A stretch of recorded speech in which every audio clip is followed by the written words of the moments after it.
Muy bien, jóvenes, entonces arrancamos con la clase de consulta del examen, ¿ok?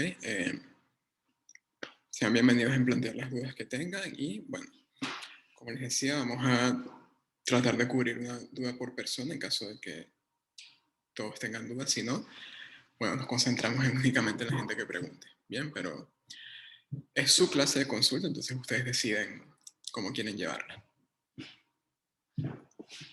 No es una clase de repaso, ¿ok? La idea es que ustedes traigan preguntas y las resolvamos acá. Ustedes plantean algo, yo lo miro y lo estudiamos acá para que todos puedan beneficiarse de la explicación. Bien. Entonces, bueno, espero. Aquí llegó la primera duda de Natalia, entonces arranquemos con eso.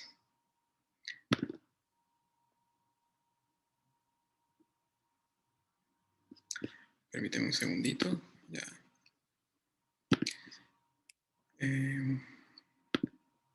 Se llama examen diciembre 2018. Aquí está.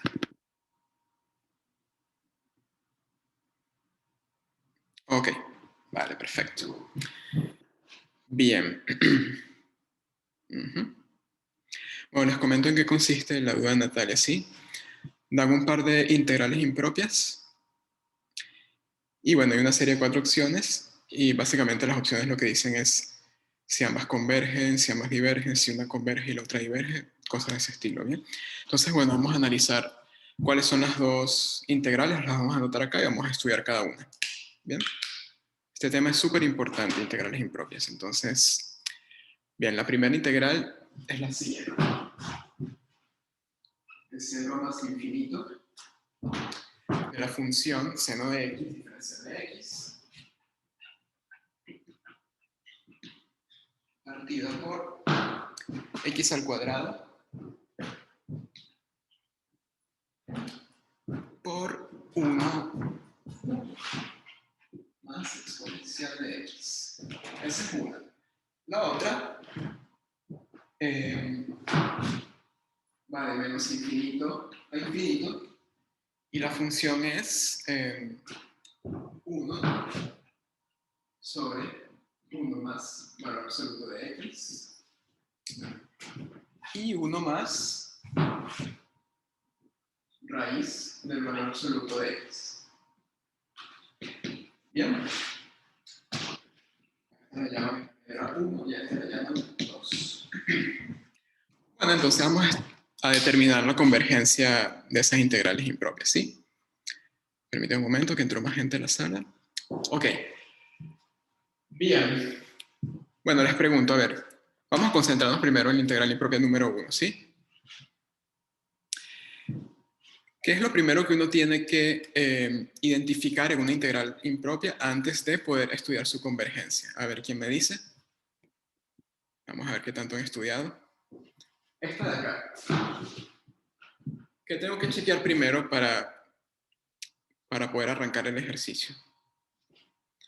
Lean bien la integral, lean la función que está dentro de la integral y piensen un poco.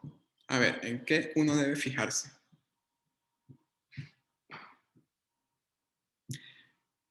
Clasificarla. A ver, Camilo. Clasificarla significa decir que si es convergente o divergente. ¿Bien? O no sé si te referías, te digo porque hay letras de evaluaciones donde piden clasificar la siguiente integral impropia y en ese caso se están refiriendo a evaluar si es convergente o divergente. Ok, tú te refieres a si es de primera, segunda especie o mixta. Vale, excelente. Exactamente, hay que arrancar por ahí. Tenemos la integral, tenemos que ver qué tipo de integral impropia es, a qué familia pertenece, ¿sí? Entonces hago un breve repaso. Una integral impropia de primera especie es una generalización de la integral que uno vio en el curso anterior, pero en el cual el dominio de integración no es acotado, ¿sí? Generalmente son integrales que van de un punto al infinito o del menos infinito a un punto y en ese intervalo no acotado la función va a estar acotada. Bien.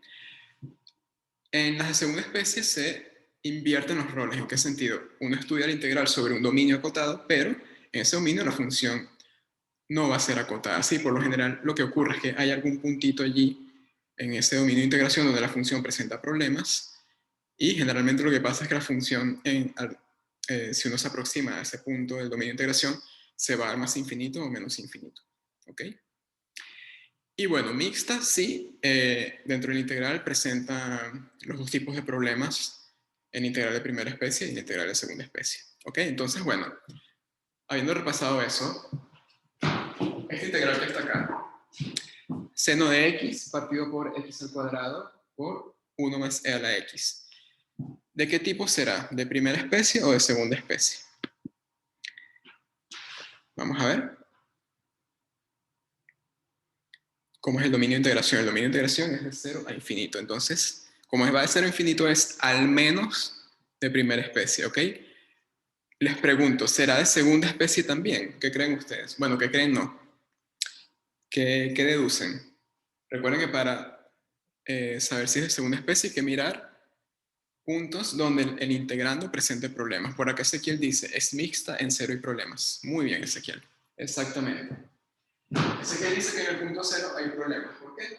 Bueno, porque estamos dividiendo por la función x al cuadrado más 1 más a la x. 1 más a la x no me presenta ningún problema porque es una función estrictamente positiva, ¿sí? Acuérdense que la exponencial siempre es mayor estricta que 0 y si le sumamos 1, bueno, eso se sigue manteniendo. Bien, el problema está en el x al cuadrado justamente que al estar dividiendo, presenta esa función integrando, presenta una discontinuidad de salto no, perdón, creo que le llaman esencial, ¿sí? En el punto x igual a 0, que quiere decir que si yo me acerco a 0, esa función se va al más infinito o menos infinito. Bien. Ok, entonces, bueno, vamos a estudiar la convergencia de eso. Es una integral impropia mixta por todo lo que me acaban de decir. ¿Qué hace uno cuando uno estudia una integral impropia mixta? Bueno, hay que partir el problema, ¿sí? Hay que dividir la integral en una de segunda especie y una de primera especie. Uno estudia ambas integrales por separado, ¿ok? Si alguna de ellas diverge, es suficiente para concluir que toda la integral diverge, ¿ok? Ahora, la mixta va a ser convergente si ambas son convergentes, ¿ok? Si alguna de ellas es convergente y la otra diverge, va a ser divergente, ¿sí? Repito, la mixta, para que sea convergente, ambas integrales, la de primera y segunda especie, deben ser convergentes. Bien, entonces, bueno, vamos a separar eso. Bueno, podemos separar primero la integral de 0 a cualquier punto de R, ¿sí? En cualquier otro punto la función no presenta problemas, el único problema va a estar en x igual a 0. Entonces, bueno, podemos tomar la integral de 0 a 1, por ejemplo, ¿sí? Ustedes pueden escoger otro, puede ser 2, 3, raíz de pi, el punto que quieran. La cosa es separar la integral. Ok, entonces acá, integral de 0 a 1, de seno de x, partido por x cuadrado, 1 más e a la x, diferencial de x. Bien, más integral de 1 a más infinito, seno de x, partido por x cuadrado, 1 más e a la x, diferencial de x. ¿Ok? Entonces, bueno, hay que estudiar cada integral por separado. ¿Bien? Ok.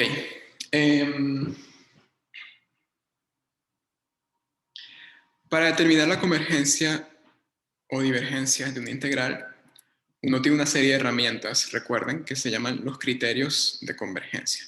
¿Ok? Hay que tener un poquito de cuidado con eso, porque recuerden que los criterios de convergencia, la gran mayoría de ellos están planteados para funciones que son no negativas, es decir, funciones que en el dominio de integración son mayores o iguales a 0. Entonces hay que tener mucho cuidado con eso antes de querer aplicar algún criterio de integración, ¿sí? Por ejemplo, acá. ¿Qué signo tiene esa función? Bueno, depende del punto. ¿Por qué? Porque tengo allí la función seno de x.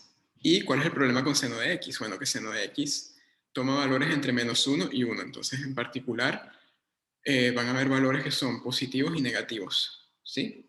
El denominador, fíjense que siempre es mayor que 0, ¿sí? Entonces, el signo del integrando viene determinado, en este caso, únicamente por el numerador, ¿bien? Entonces, por ejemplo, si uno quiere estudiar esa integral impropia por criterio de equivalentes o comparación, uno no podría aplicarlos porque la función va cambiando de signo de manera oscilante a medida que me muevo a lo largo del dominio de integración, ¿sí? En ese tipo de situaciones, una cosa que uno puede plantearse es estudiar la convergencia absoluta de la integral impropia, ¿sí? Si uno prueba que una integral impropia converge absolutamente por un teorema que uno vio en el teórico o en las notas por las que estén estudiando, da igual, convergencia absoluta implica convergencia. ¿Y qué significa estudiar convergencia absoluta? Bueno, es la convergencia de la misma integral, pero con el valor absoluto de la función. ¿Ok? ¿Sí? Eso de ahí. ¿Ok? Entonces, bueno, vamos a estudiar primero, ya que la rayé con el marcador azul, vamos a estudiar primero la integral de primera especie. ¿Bien? Entonces, ¿qué hacemos? Bueno, fíjense que estamos estudiando, perdón, no les he consultado. ¿Ustedes me siguen hasta ahora? Si hay algo de lo que dije que no se entendió, por favor avíseme y lo vuelvo a explicar, ¿ok? No tengo problema. ¿Me siguen? ¿Sí? ¿Vamos bien? Vale, buenísimo.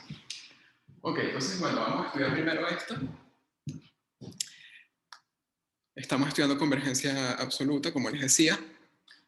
Entonces, bueno, nosotros sabemos que, por ejemplo, la función seno es acotada, ¿sí? Entonces, una cosa que podemos intentar hacer es acotar el integrando. ¿Por qué? Porque sabemos que el valor absoluto del seno siempre es menor o igual a 1. Entonces, bueno, ojo, yo no sé si esto va a funcionar al final, ¿ok? Vamos a plantear primero una comparación por lo que les acabo de decir y capaz la cosa funciona. Si no funciona, bueno, cambiamos de estrategia. Es una cosa que puede pasar en este tipo de ejercicios, ¿ok? Si plantean un camino para resolverlo y no les da, no se asusten, ¿ok? Simplemente replanteen, traten de hacer otra cosa. Bien. Ok, entonces acá tenemos que valor absoluto de esa función, como el valor absoluto del seno siempre es menor o igual que 1, entonces todo esto va a estar acotado por 1 sobre x cuadrado, 1 más e a la x. Bien. Fíjense que acá no puse el valor absoluto porque el denominador ya sabemos que es positivo. ¿Ok? Entonces, bueno, ¿qué pasa? Tengo una función que domina al valor absoluto de esta otra función. ¿Ok? ¿Qué me dice el criterio de comparación para integrales de primera especie? El de segunda especie es similar también. Que si logramos determinar que esta integral impropia, la integral impropia para esta función converge, entonces se va a tener la convergencia de esta integral impropia también. Sí, porque recuerden que esto representa un área, ¿sí? Un área de una región infinita. Entonces, esa área de la región infinita, ¿qué pasa? Que si el área asociada a esta función converge, es decir, me da un número real, entonces ese número real es cota del área de esta región infinita. Entonces, esa área forzosamente tiene que ser finita también, a pesar de que la región sea infinita. Bien, esa es como que la idea geométrica detrás del criterio de comparación. Bueno, entonces vamos a estudiar si la integral impropia de esta función converge. Bien. Entonces, nos preguntamos por esto.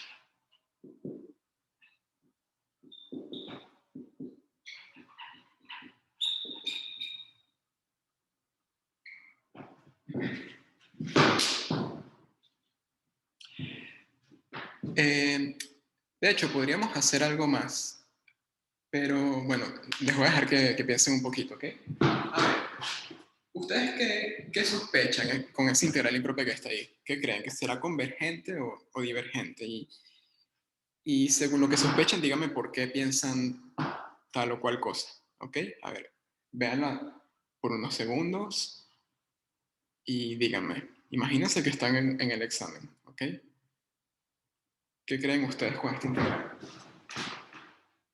¿Qué se podría hacer con ella para estudiar su convergencia? O a lo mejor no tienen que saber justo en este momento si la integral converge o diverge, sino que quieren aplicarle otro argumento a la integral para poder estar más seguros a futuro sobre su convergencia. A ver, compararla. Camilo sugiere compararla. Ok, Camilo, ¿con qué función quieres compararla? ¿Tú quieres compararla mediante una desigualdad o mediante un límite? Recuerden que hay dos tipos de comparación, ¿sí? La comparación por límites es para aplicar el criterio de equivalentes y la comparación por desigualdades es para aplicar el criterio de comparación. ¿Bien? Entonces, a ver.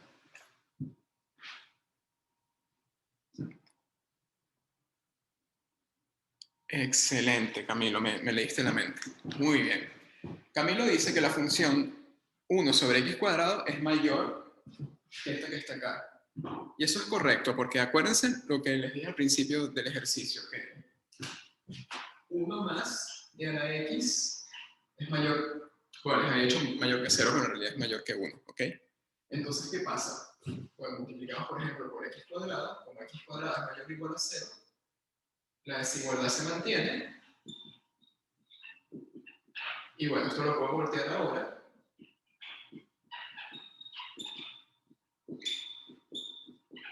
y me queda justamente lo que decía Camilo, ¿ok? Entonces esto es menor que 1 sobre x cuadrado. Entonces, bueno, realmente para determinar la convergencia de esto, fíjense que gracias a lo que sugirió Camilo, el problema se simplificó. Lo que necesito saber es si esto integral converge. ¿Y qué me dicen ustedes? Esta integral es súper conocida, es como que de los ejemplos típicos que uno ve en clases y que están en las notas de curso también. Esta integral, eso se lo tendrían que saber así, ¿ok? Esa integral que está ahí, ¿será convergente o divergente? Ojo que es de primera especie, ¿ok? Eso importa para ese tipo de integrales de funciones armónicas. Vamos, que no los veo lo suficientemente despiertos. Bruno dice que converge. Correcto. Correcto. Acuérdense de esto. Estas integrales, que son de la forma 1 sobre x a la s, convergen si s es estrictamente mayor que 1 y divergen si s es menor o igual que 1. ¿Ok? Para las de segunda especie cambia la cosa. ¿Ok? Entonces, ojo con eso. Pero correcto, esta integral entonces converge. Yo lo voy a simplificar así, diciendo que la integral es finita. Entonces, bueno, como esta converge, esta de acá converge, es decir, que esta integral, sin el valor absoluto, converge absolutamente. Como convergencia absoluta implica convergencia, al revés, no necesariamente, ¿ok? Pero lo que sí sabemos con garantía es que convergencia absoluta implica convergencia, entonces esta integral de acá es convergente, ¿ok?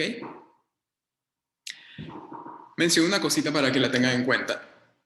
Si esa integral, supongan que están trabajando con otra función, ¿ok? Si esa integral hubiese dado divergente, ya está. Ahí pueden concluir que la integral impropia diverge. ¿Por qué? Porque para que esta señora diverja, basta con que alguna de esas dos sea divergente, ¿ok?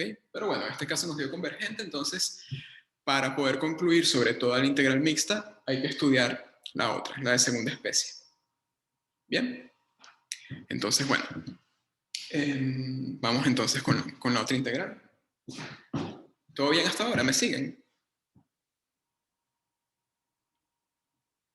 ¿Sí? Cualquier cosa me escriben por ahí en el chat o se desmutean y pueden intervenir, ¿ok? Bueno, para esto tenemos la suerte de que la función integral es la misma, entonces seguramente podemos plantear alguna estrategia similar para poder determinar la convergencia o divergencia de esto.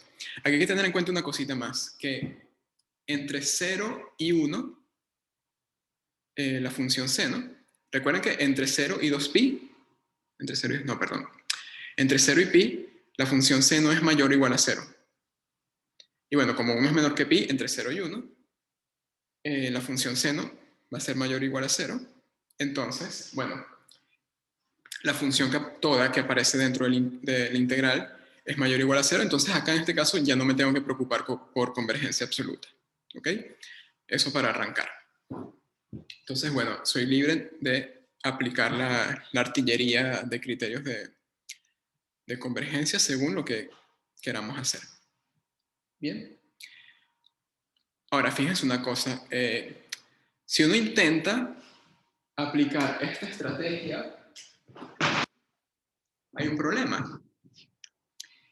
Y es que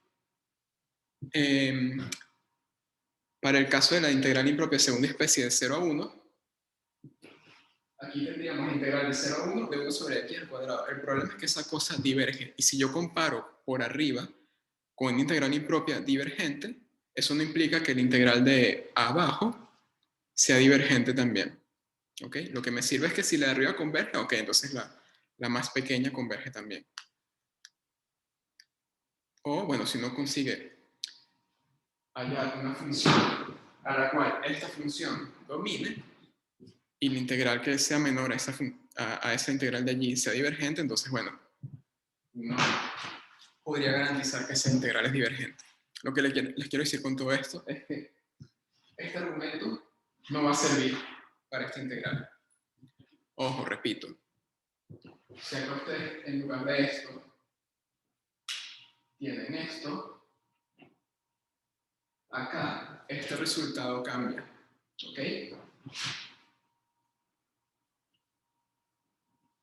En este caso, esta integral converge si el s es menor que 1 y diverge cuando s es mayor o igual a 1. Entonces, bueno, hay que usar otra estrategia. Bien, por acá Camilo sugiere equivalencia en 0. Ok, claro, hay que usar una idea, que es la que propone Camilo, es tratar de usar el criterio de equivalentes en el punto 0. ¿Por qué en el 0? Bueno, porque en 0 es donde está el problema. ¿Ok?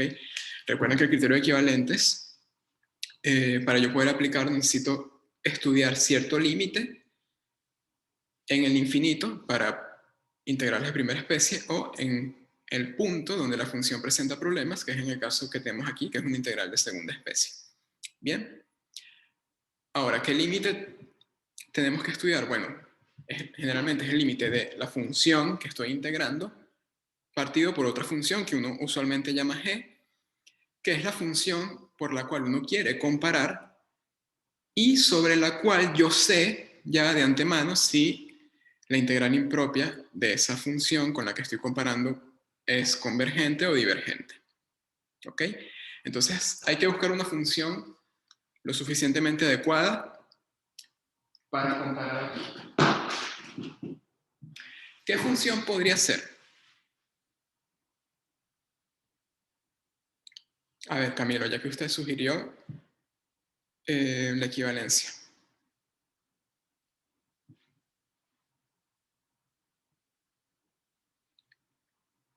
O bueno, cualquier otra persona puede sugerir también, ¿ok? Seno de x menos x.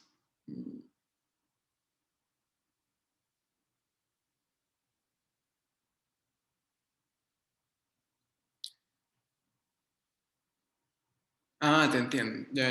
Lo que estás diciendo es que cerca del 0, el seno de x, sí, se aproxima mucho, se parece mucho a la función identidad. A ver, déjame pensarlo. Lo que pasa es que si comparas con la misma función, con la función x, entonces te queda, por ejemplo, digamos que g de x es igual a x, ¿sí?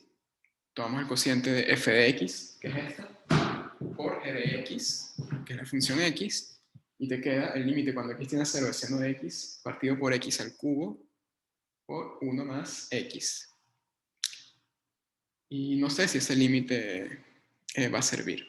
¿Ok?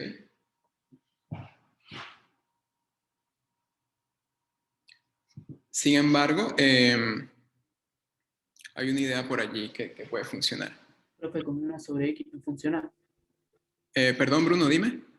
Con 1 sobre x, cuando planteas el límite, podés separar el límite en seno de x sobre x por, bueno, x sobre x por 1 sobre 1 más c a la x. Y cuando eso tiende a 0, te va a tender a un medio. Ok, vamos a Por lo probar. tanto, se comportan de la misma clase, por así decirlo. Vale, vamos a ver entonces eso, ¿sí? A ver, una cosita también que es importante que tengan cuando vayan a buscar una función por la cual comparar. Fíjense que este factor que está acá, 1 más exponencial de x, tiende a 2 cuando x tiende a 0. Entonces esto no molesta para nada, ¿ok? Entonces a la hora de hacer la comparación, realmente me tengo que concentrar en esto que está acá. ¿Sí? Bien. Entonces, era Bruno, ¿no? Sí, Bruno sugería comparar con esta función. Con g de x igual a 1 sobre x. Bien. Entonces, a ver, si a toda esta función la llamamos f de x, entonces f de x partido por g de x va a ser seno de x por x 1 más e a la x. Después de simplificar, ¿ok? Porque a ver, si dividimos esto entre esto, este x pasa al numerador, se simplifica con la potencia de grado 2 y queda todo esto al final. ¿Ok? Entonces, ¿qué ocurre cuando tomamos el límite? Cuando x tiende a 0 por la derecha, de f de x por g de x. Bueno, eso es el límite cuando x tiende a 0 por la derecha de esto. ¿Sí? Hay un límite notable que es seno de x sobre x, ese límite da 1. ¿Bien? Esto que está acá tiende a 1 y esto de acá, les había dicho antes que tiende a 2, entonces todo esto tiende a un medio. Un medio es positivo. Al ser un medio positivo, entonces, usando la terminología que vimos en el curso, esto significa que estas dos funciones, la f y la g, son equivalentes. ¿Ok? Una cosa importante que implica que dos funciones sean equivalentes es que sus integrales impropias son de la misma clase, es decir, o ambas convergen o ambas divergen. Bien, entonces, tenemos que esta integral, esta sabemos que diverge, ¿cierto? Y como f y g son equivalentes, entonces vamos a tener el integral de 0 a 1 de seno de x sobre x cuadrado por 1 más e a la x, diferencial de x, diverge. Bien. Entonces, bueno, esta converge y esta diverge, por lo tanto, esta de acá diverge. La mixta me refiero, ¿sí? Aquí tuvimos un poquito de mala suerte, porque si hubiésemos empezado por acá, determinamos divergencia y ya está. Ya con esto habría sido suficiente para concluir que esto diverge sin necesidad de estudiar esto. Pero bueno, no importa. Como es una clase, aprovechamos esto para estudiar otras cosas como el criterio de comparación por desigualdades. Bien. Bueno, jóvenes, les pregunto, ¿se entendió esto? Si algo no está claro, me avisan, ¿ok? Les doy unos minutos para que pregunten si quieren preguntar.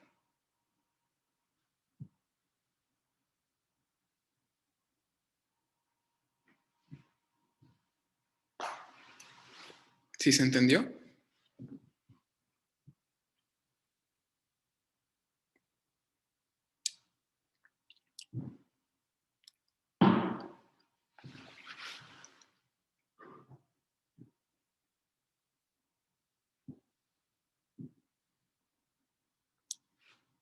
Natalia entendió. ¿Los demás?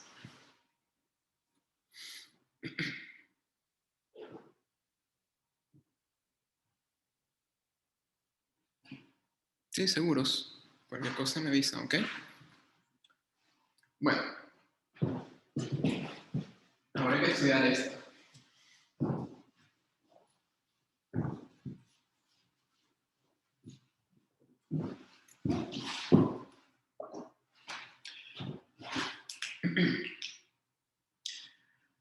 Bueno, mismo procedimiento. Hay que ver si es de primera especie, de segunda especie o mixta. ¿Ok? Bueno, de primera especie es porque tiene infinito y menos infinito. ¿Ok? ¿Será de segunda especie? ¿La función presenta problemas? Bueno, vamos a ver. No. No presenta problemas la función. ¿Por qué no? Permítame ir un poquito rápido con este. El denominador nunca se anula. La función valor absoluto siempre es mayor o igual a 0, valor absoluto de x siempre es mayor o igual a 0. Si le sumo 1, me da estrictamente mayor que 0. Y esto también, esta es raíz cuadrada positiva, ¿ok? Esto siempre es mayor o igual a 0. Y si le sumo 1, me sigue quedando, de hecho me queda mayor a estricto que 0. Entonces tenemos que el denominador nunca se anula, la función no presenta problemas de continuidad en el dominio de integración.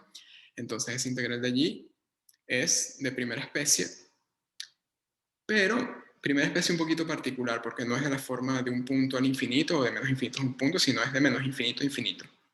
En ese caso, uno lo que hace es partir la integral en cualquier punto de R. Uno, bueno, en este caso puedes coger 0, ¿sí? Y estudiar la convergencia de cada parte. Si ambas partes convergen, la integral total converge. Si alguna parte diverge, la integral total diverge. Bien. Entonces, bueno, esto lo podemos separar en integral de menos infinito a 0 de 1 sobre 1 más valor absoluto de x, 1 más raíz del valor absoluto de x, diferencial de x más la integral de 0 más infinito de la misma función.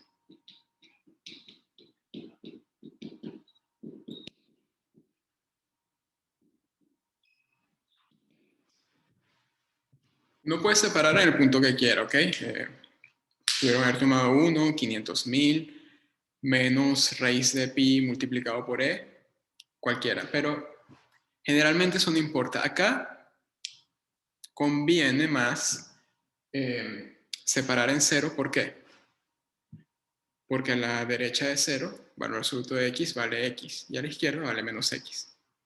Entonces eso me va a dar como resultado unas funciones que son más sencillas para estudiar su convergencia o divergencia. Bien, entonces acá, como tenemos que la variable va de menos infinito a 0, entonces el valor absoluto de x se convierte en menos x, entonces acá me queda 1 menos x, y acá raíz de menos x. ¿Sí? Recuerden, ojo, acá x, en esta integral, x es menor o igual a 0, entonces menos x va a ser mayor o igual a 0, entonces esa raíz está bien definida. Bien. Y bueno, acá, al ser x mayor o igual a 0, el valor absoluto de x es x, y entonces el integrando queda así. ¿Ok? Muy bien. Entonces, a ver, cuéntenme que vamos a estudiar primero esta integral de acá. ¿Sí? Fíjense que son integrales en ambos casos, las funciones son positivas. ¿Bien? Entonces podemos aplicar cualquier criterio de convergencia. ¿Qué podríamos usar acá? Vamos a hacer una cosa. Vamos a estudiar esta, que capaz es un poquito más fácil por el tema del signo. Y la otra la hacen ustedes, ¿ok? La otra parte. Vamos a concentrarnos en esta de acá. ¿Qué me sugieren?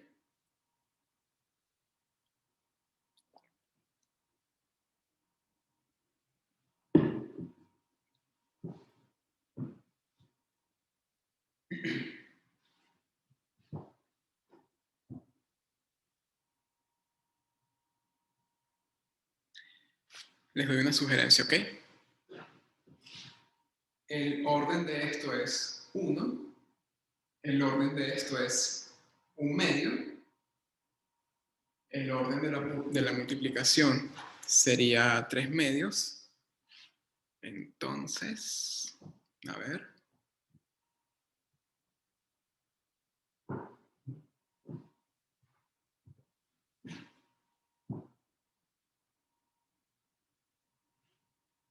¿Alguna idea? Sí, Camilo, por supuesto que se puede comparar, pero ¿con quién vamos a comparar?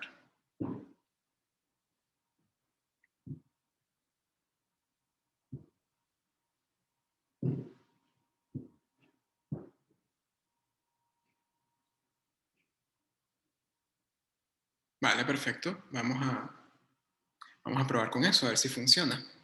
Bien.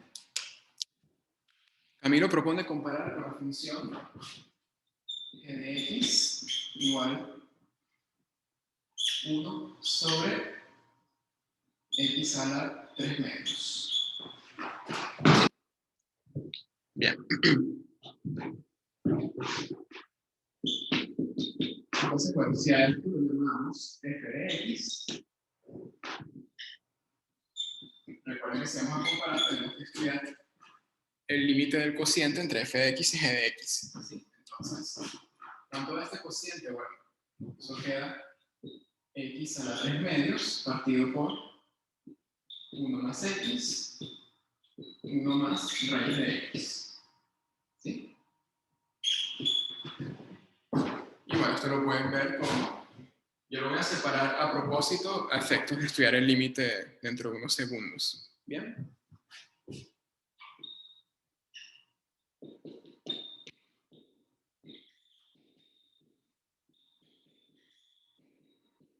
Esto quedaría así. ¿Bien? Entonces, ¿qué pasa cuando el límite, o tomamos límite cuando x tiende a infinito?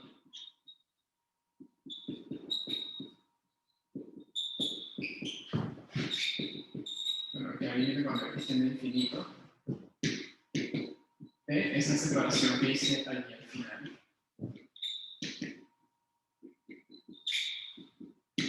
¿Sí? Les pregunto, ¿cuánto es ese límite? Límite del curso anterior. 1, ¿ok?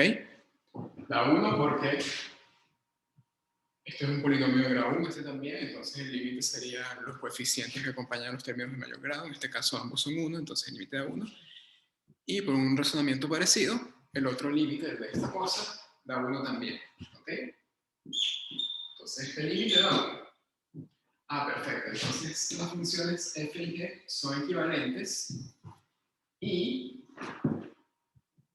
como el integral de 1 a más infinito de 1 sobre x a la 3/2 diferencial de x converge, uno va a tener que la integral de 1 a infinito de f de x también converge.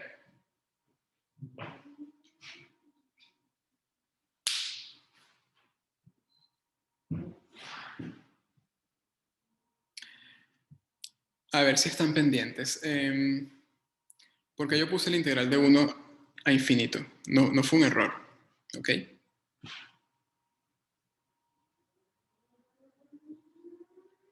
A ver quién se da cuenta. Porque acá lo puse de 1 a infinito.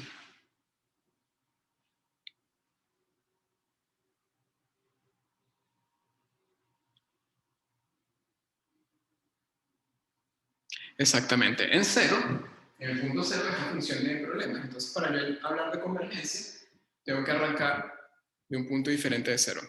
Simplemente escogí 1 porque me provocó. ¿Ok? Pero puedo haber puesto otro. Entonces, bueno, lo que podemos garantizar, quitándonos ese problema de continuidad para esta función con la que estamos comparando, es que el integral de 1 a infinito de la función f, es decir, este integral va a ser convergente. Ahora, a diferencia de g, la f no presenta problemas en cero.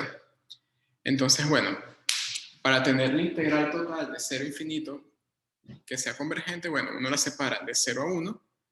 De 0 a 1 es una integral definida, común y silvestre del curso anterior, y de 1 a infinito es la integral que tenemos acá, que acabamos de determinar que es convergente. ¿Okay? Entonces, toda la integral es convergente. Bien.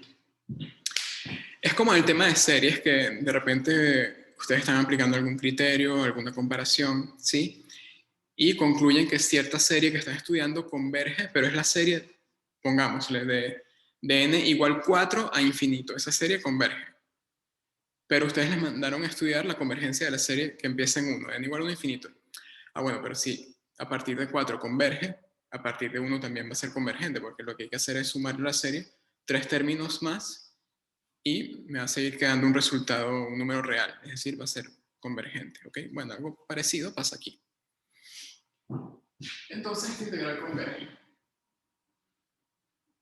Para esta, el argumento es básicamente el mismo. Es que de hecho, si se fijan, esta integral, esta función, es una función par, ¿sí? Recuerden que una función f de x es par si f de x es igual a f de menos x. Geométricamente, una función es par si su gráfica es simétrica respecto al eje y, al eje vertical. ¿Ok?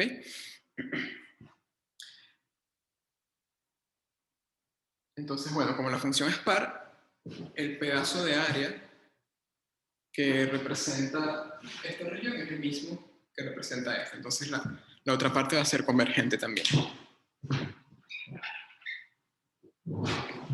Entonces, toda la integral converge, entonces esta integral converge y esta diverge. Y seguramente una de las opciones que tenían allí era 1 diverge y 2 converge. Bien. ¿Queda claro eso?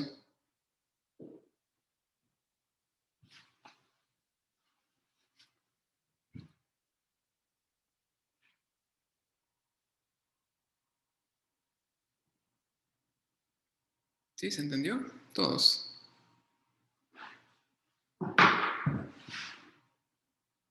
Perfecto.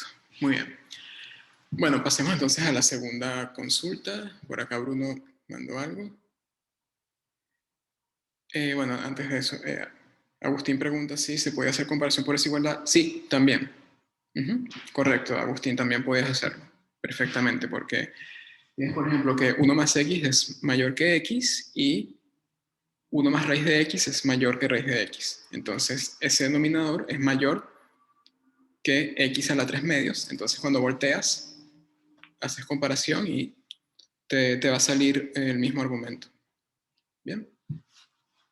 Sí, sí, pueden haber varias maneras de estudiar la convergencia de una integral.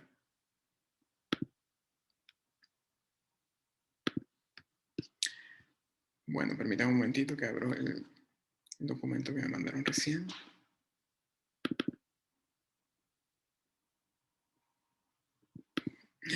Me mandaron algo en febrero del 2006. No sé de dónde habrán sacado esa reliquia. Pero es broma. Bueno, a ver, aquí voy a mandar lo siguiente. Una función de R2 a R, que tiene cierta definición allí a trozos, digámoslo así. Y nos da una serie de afirmaciones.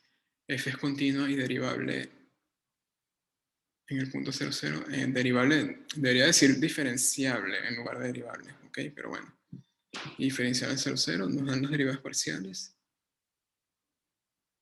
Ah, no, dicen derivable, después me dicen, pero no es diferencial en 0, 0. Así que aquí hay un problema con la letra. Uno generalmente no dice, para funciones de varias variables, derivable en un punto. A no ser que acá quieran decir que derivable en 0, 0 significa que ambas parciales existen en 0, 0. Haciendo esa salvedad, ok, pero generalmente esta terminología ya no se usa. Profe, yo tengo una duda porque llego a que la función no es continua, porque cuando hago el límite de la parte en la que no está definida en cero, el límite me queda dependiendo de la pendiente de una recta, por ejemplo, entonces puede valer lo que con la recta que te acerques. Pero me la jugué por esa opción y cuando vi la respuesta estaba la opción C como la correcta. Ok, vale, lo vamos a ver, ¿sí? Sí, luego la opción B dice f es diferenciable en 0, 0 y nos dicen cuánto valen las parciales. La C, f es continua y derivable en 0, 0, pero no diferenciable. La D, f no es continua y la E, f es continua en 0, 0, la parcial respecto a y de 0, pero no existe la parcial respecto a x. Bueno, a ver, de entrada, hay que estudiar mínimo la continuidad y las derivadas parciales para poder decir algo respecto a alguna de las opciones. Okay, entonces, bueno, vamos a estudiar primero la continuidad. Déjenme escribir aquí cuál es la función y así lo pensamos entre todos.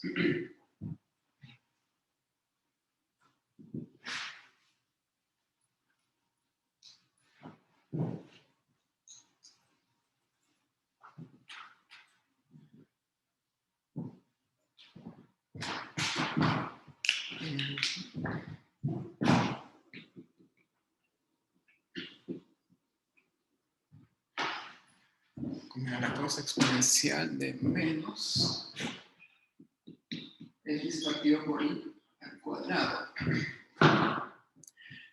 Si y diferente de 0. 0. Si y es igual a 0. ¿Bien? Ok. Entonces, bueno, vamos a estudiar primero la continuidad. ¿Bien? Para poder estudiar eso hay que saber qué significa que la función sea continua en 0, 0. Y bueno, definición. F continua en 0, 0. Si el límite, cuando el punto xy tiende a 0, 0, de f de xy, es lo que vale la función en el 0, 0. ¿Y cuánto vale la función en 0, 0? Bueno, 0, 0, la y es igual a 0. Entonces me ubico acá. Ah, y vale 0, perfecto. Entonces, bueno, esto es 0, según la definición de f. ¿Ok? Ah, buenísimo. Entonces, la pregunta es si este límite vale 0. ¿Bien?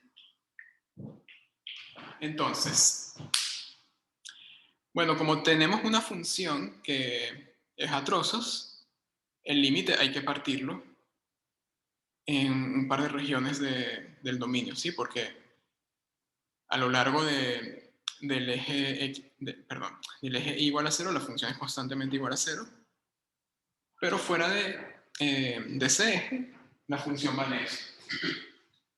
Sí, entonces, voy a poner eso por acá. ¿Quién es el límite cuando xy tiende a 0, 0 de f de xy? Esto no lo puedo calcular directamente porque, repito, la función cambia dependiendo de dónde me mueva. Entonces, hacemos este límite en dos casos. Primer caso, límite cuando xy tiende a 0, 0. Y con la condición de que y es igual a 0, ¿sí? En esta parte del dominio la función vale 0. Y bueno, allí el límite obviamente es 0. Y bueno, 0 es f de 0, 0. Entonces acá no hay problema, ¿ok? El límite da lo que queremos que dé en caso de que la función vaya a ser continua. Entonces el problema va a estar en la otra parte del límite. Este de acá el límite, cuando xy tiende a 0, 0, de e a la menos y partido por x, perdón, al revés, x partido por y al cuadrado. ¿Bien? Y bueno, esa es la gran pregunta. ¿Será que ese límite vale 0 o no? Bueno, lo dejo allí para que piensen un ratito. Yo voy borrando el otro pizarrón.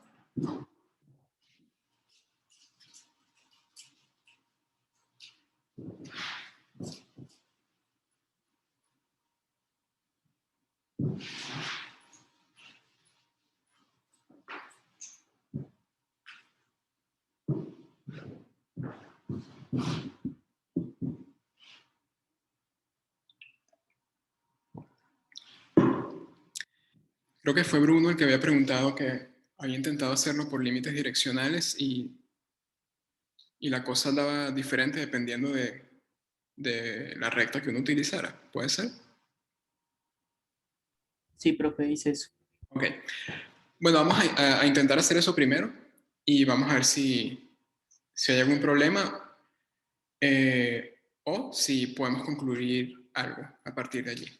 Ok, entonces, bueno, vamos a estudiar los límites direccionales de esto. ¿Qué hacemos? Bueno, consideramos una familia de rectas que pasen por el origen. Recuerden, las rectas tienen que pasar por el punto en donde estamos calculando el límite. Si el límite fuese en 1, 1, tendrían que ser rectas que pasaran por 1, 1. En este caso, el límite es en 0, 0, entonces basta con que considere rectas de la forma y igual a m por x, donde m va a ser la pendiente. ¿Sí?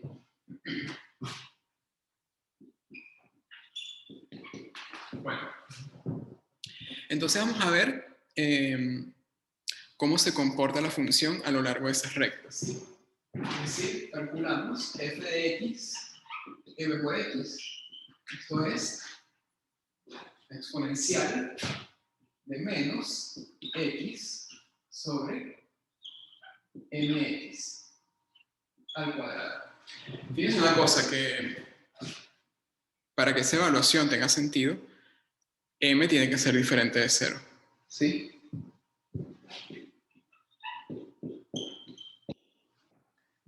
Ahora, ¿qué pasa con el otro caso? ¿Qué pasa cuando m es igual a 0? Bueno, si m es igual a 0 me queda i igual a 0. Pero el caso i igual a 0 ya lo estudiamos acá. ¿Ok? Entonces ese caso ya lo tenemos. Entonces sí, podemos trabajar sin ningún problema con que la pendiente sea diferente de 0. Bien. Entonces, ¿qué pasa acá? Bueno, sí, podemos simplificar. Esto me queda exponencial de menos 1 sobre m al cuadrado. Entonces el límite, cuando x tiende a 0, de f de x mx es el límite, cuando x tiende a 0, de e a la menos 1 m cuadrado. Y esto es una constante, siempre.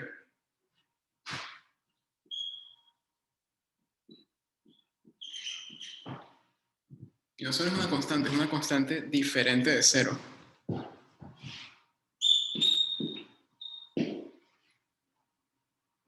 ¿Ok? Entonces, ¿qué está ocurriendo? Que para cada pendiente obtenemos un valor diferente para los límites, ¿sí? Por ejemplo, si yo me aproximo a lo largo, para estudiar ese límite, me aproximo a lo largo de la recta identidad, es decir, m igual a 1, el límite a lo largo de dicha recta da exponencial de menos 1. Pero si me aproximo a lo largo de, por ejemplo, la recta x igual a 0, ¿sí? X igual a, perdón, x igual a 0 es el eje y. Bueno, para no complicarnos tanto, que lo pueden hacer por ahí también, pero para no complicarnos tanto, porque en este caso la pendiente m sería infinito. M igual 2, ¿sí? Me aproximo a lo largo de y igual a 2x. Entonces me queda exponencial de menos 1 sobre 4. Entonces, bueno, esos dos valores son distintos y además son distintos de 0. O sea, ni siquiera me está dando lo que tendría que darme para que hubiese continuidad. Entonces, como los límites direccionales son todos diferentes, eso implica que el límite, cuando x tiende a 0, 0, de f de x no existe.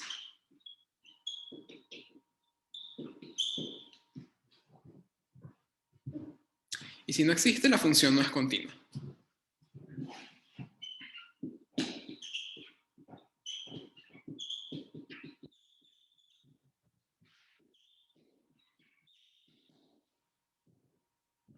¿Ok? Recuerden que diferenciabilidad en 0, 0 implica continuidad en 0, 0. Al no ser continua la función en 0, 0, no va a ser diferenciable en 0, 0. Bien. Lo que sí podría estudiarse, a pesar de que la función no sea continua, es la existencia de las derivadas parciales. Las derivadas parciales pueden existir sin necesidad de que haya continuidad. Bien. Lo que sí no se va a tener es diferenciabilidad.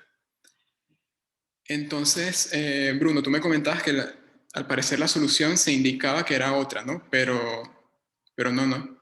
La función, acabamos de hacer el estudio, no es continua en 0, 0 y el argumento que tú utilizaste para eso es correcto. Ahí lo acabamos de chequear y el límite no existe. ¿Por qué no existe? Porque todos los límites direccionales están dando diferente. Y creo que no copiamos mal la función, ¿no? Yo creo que está bien. Entonces, si por ahí en la letra o en el solucionario dicen que la función sí es continua, está mal. ¿Okay? La función no es continua en 0, 0.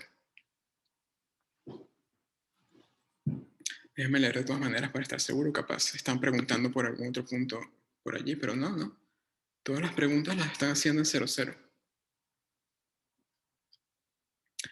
Ahora, entonces, bueno, en ese ejercicio la opción correcta sería la D, F no es continua. ¿Por qué? Bueno, porque en todas las demás opciones se dice directa o indirectamente que la función es continua. Por ejemplo, en la B no dicen directamente que f es continua, pero dicen que es diferenciable en 0, 0. Y bueno, si es diferenciable en 0, 0 va a ser continua también. La única opción que contempla la no continuidad es la D. Entonces esa sería la correcta. Pero vamos a sacar un poquito más de jugo al ejercicio, si no lo vamos a dejar ahí botado. Vamos a ver cómo son las parciales. Y así repasamos un poquito de cálculo de derivadas parciales. Bien.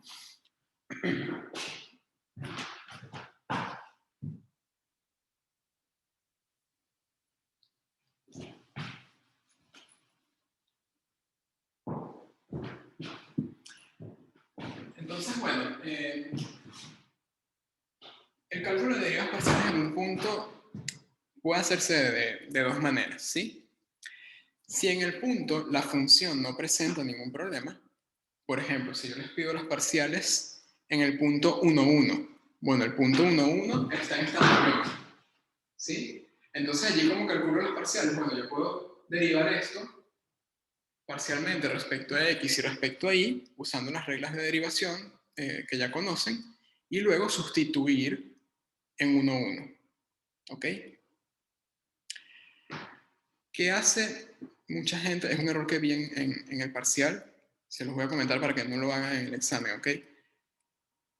¿Qué hacen algunas personas que están mal? Derivan esto, en este caso, fuera del 0, 0, que es donde pueden derivar parcialmente con reglas de derivación, y lo que les da en los cálculos respecto a x y respecto a y lo sustituyen en 0, 0. ¿Sí? Y yo no entiendo por qué algunos alumnos hacen eso, porque inclusive habían casos donde no se podía sustituir. De hecho, si ustedes derivan parcialmente esto respecto a x y respecto a y, y ven las fórmulas que obtienen, en esas fórmulas no pueden sustituir en 0, 0. ¿Ok? Y el problema de eso es que la función en 0, 0 presenta un problema. ¿Por qué?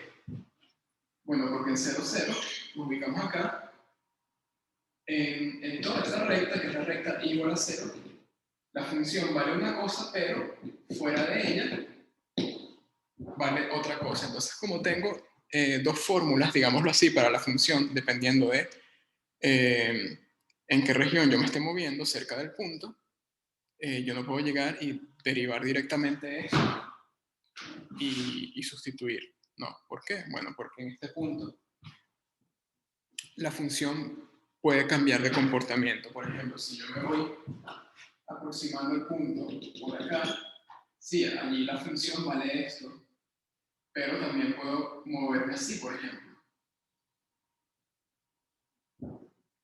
Y a lo largo de ese camino, la función cambia. En algunos momentos se vuelve 0. ¿Ok? Entonces, conclusión. En puntos donde la función tiene problema, la derivada parcial, ya bien sea respecto a x o respecto a y, tiene que calcularla es directamente con la definición. ¿Ok? Entonces, eso es lo que vamos a hacer acá.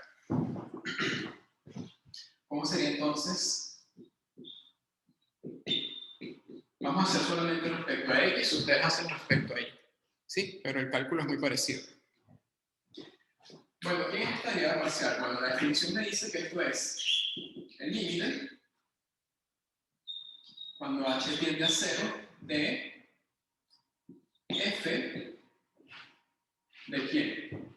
El punto donde quiero la derivada 0, 0 más h por la dirección que me define la parcial respecto a y. En este caso la dirección es 1, 0 menos el valor de la función en el punto donde estoy calculando la derivada parcial, el 0, 0. Todo eso partido por h. ¿Bien? Y esa definición les sirve también para derivas direccionales. Si les pidiera, por ejemplo, la direccional en 1 a 1, entonces acá el vector de dirección lo cambian y ponen 1 a 1. ¿Sí? Recuerden que las parciales son derivadas direccionales también, solo que para parcial respecto a x, la dirección es 1, 0 y respecto a y la dirección es 0, 1. Entonces, perdón. Ahora esto se convierte en el límite cuando h tiende a 0 de f de h, 0 menos f de 0, 0, que en 0, 0, bueno, sabemos que vale 0 la función. Todo eso partido por h. ¿Y cuánto vale h? Perdón, f en h, 0. Bueno, la segunda componente, la y, vale 0, entonces vale 0, según esta definición. Sí, bueno, entonces todo esto me queda 0.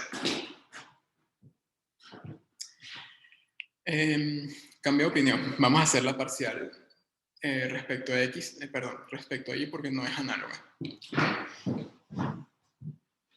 Si hacemos ahora la parcial respecto a y en 0, 0, eso es el límite cuando h tiende a 0 de f de 0h menos f de 0, 0, bueno, esto ya sabemos que es 0 sobre h. Ahora, en este límite, h tiende a 0, pero no llega a ser 0, ¿ok? ¿Por qué? Por definición del límite, ¿sí?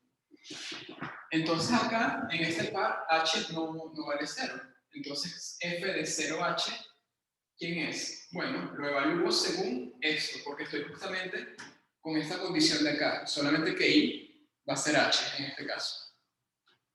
Bien, entonces acá me queda la exponencial de menos 0 sobre h al cuadrado menos 0 sobre h, ¿sí? Entonces me queda la exponencial de 0, que es 1, 1 menos 0, 1, 1 entre h. A ver. Vamos a escribirlo todo para que se entienda mejor. Límite cuando h tiende a 0 de 1 sobre h. Bueno, ese límite da más infinito o menos infinito, dependiendo si h tiende a 0 por la derecha o por la izquierda, ¿ok? En conclusión, no existe.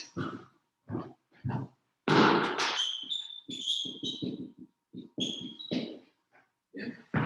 Entonces, la parcial respecto a y no existe. Ojo, no existe porque no sea continua la función, ¿ok? No existe porque no existe, porque la función es así, ¿ok? La no continuidad no implica la no existencia de las derivadas parciales. Una función puede, repito, no ser continua en un punto, pero sí tener derivadas parciales, las dos, en ese punto, ¿ok? Acá solamente existe la parcial respecto a y, respecto a x. Respecto a y, no. Y bueno, así trabajamos un poquito más este ejercicio. Bien, que no quería que se quedara acá y ya no hacíamos más nada, sino que aprovechar la oportunidad para repasar algunas cosas más. Bueno, jóvenes, les pregunto, ¿se entendió la cuenta de las derivadas parciales? Fíjense una cosa, bueno, la no diferenciabilidad ya la sabíamos por la no continuidad, pero si hubiesen hecho esto y hubiesen dejado la continuidad para después, por decir algo, Recuerda que una condición necesaria para que una función sea diferenciable en un punto es que, para empezar, existan las derivadas parciales en ese punto, ¿sí? Como la parcial respecto a y no existe, con eso también pueden deducir que la función no es diferenciable en 0, 0. Bien. ¿Se entendió? Perdón. Bruno entendió. ¿Los demás tienen alguna pregunta?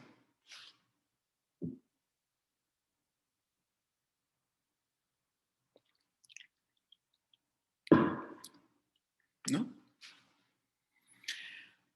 Bueno, jóvenes, todavía tenemos 20 minutos, ¿sí? Yo no me acuerdo hasta qué hora puse la consulta. Yo no sé si puse, me recuerdan ustedes, ¿no? Si puse hasta las 20 o hasta las 19:30. Yo a veces me extiendo un poco más en la consulta, hasta las 20. Ah, bueno, ok. Vale, lo que pasa es que me queda poca batería en la compu. Para empezar, mi batería ya está vieja y además que en invierno se drena más rápido. Entonces, déjenme buscar el conector. Yo veo cómo resuelvo por acá y, bueno, también descansen ustedes algunos minutos, ¿sí? Y seguimos hasta las 20 y da tiempo para ver por lo menos dos consultas más, ¿ok? Entonces, bueno, denme un momentito que ya regreso. Bueno, jóvenes, continuamos entonces, ¿sí? Vamos con una consulta más. Les repito, hay tiempo para, creo que va a alcanzar tiempo para dos. Camilo pregunta por alguno de una integral múltiple. Bueno, si quieres, proponga alguna duda tú, Camilo, de ese tipo de ejercicio. O alguien más, ¿sí? Recuerden que la clase es de ustedes. Es para que ustedes pregunten cosas donde crean tener alguna falla o algo que no se entienda, ¿ok?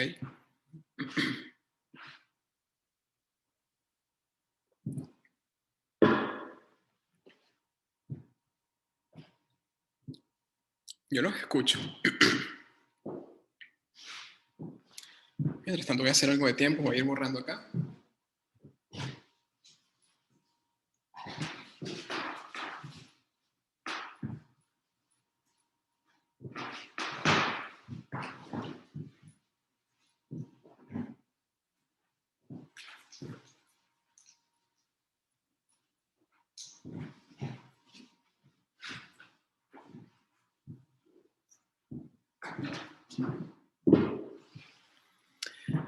Bueno, entonces no hay más preguntas, porque si no hay más, paramos aquí. ¿Sí?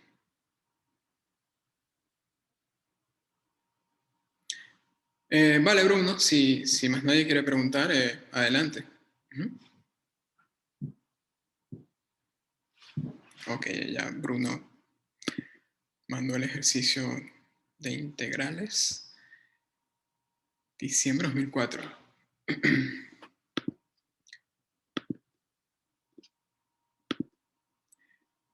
Bruno, yo no sé en qué catacumba te metiste que sacaste ese montón de exámenes viejos. No te digo porque ni siquiera yo los tengo. A ver, acá les comento, ¿no? Integral triple sobre d de la función z cuadrado, donde d es cierto sólido y en R3, que ya lo vamos a especificar acá. Bien. Y bueno, básicamente hay que calcular la integral y marcar la opción según el resultado que uno obtenga. Perfecto, entonces vamos a dibujar la integral que nos están preguntando.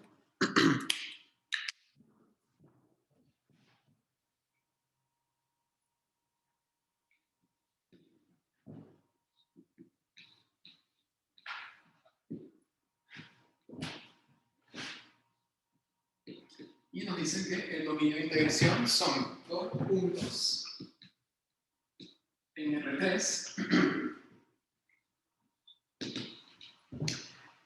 tales que z es mayor o igual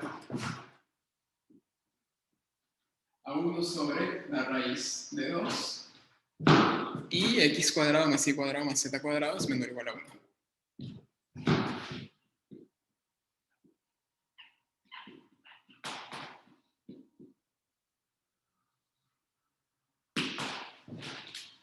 Bien.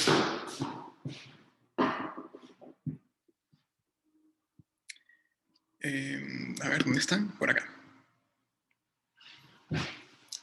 Ok. Ya, permítanme tomar un poquito de agua. Una integral triple. ¿Qué estrategias uno suele usar para integrales, ya sea dobles o triples?